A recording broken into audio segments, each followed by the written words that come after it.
Once that's all in and the glove box is in, I can finally put in the carpet. This is after we replaced the floor in the previous video. Slide through the electrical wire through the hole in the carpet, and then the carpet bolts to the frame of the car. In here is the airbag module, which we took out in the last video. If you didn't watch that, you should be subscribed to the channel so you don't miss any more videos.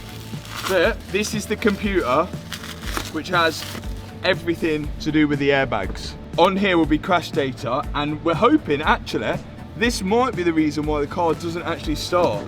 It could be.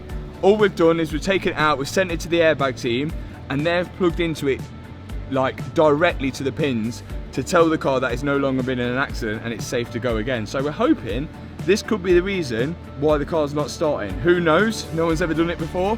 So we're going to plug this in. It has to be bolted to the car because it's got a yaw sensor in. And the Range Rover, we tipped it when we plugged it in and all the airbags went off. So we're not going to be doing that. Let's put this in, plug it in, and then this whole center console can go in. Let's get it in.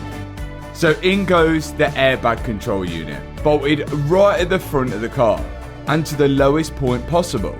There's two plugs which go into it, and that's job done there. Now we can start adding back all the carpet around it and the center console. There's a wireless charger for your phone at the front of the center console that needs to be plugged in. Then all the USB ports at the back, they need to be plugged in, and then the gear selector in the middle.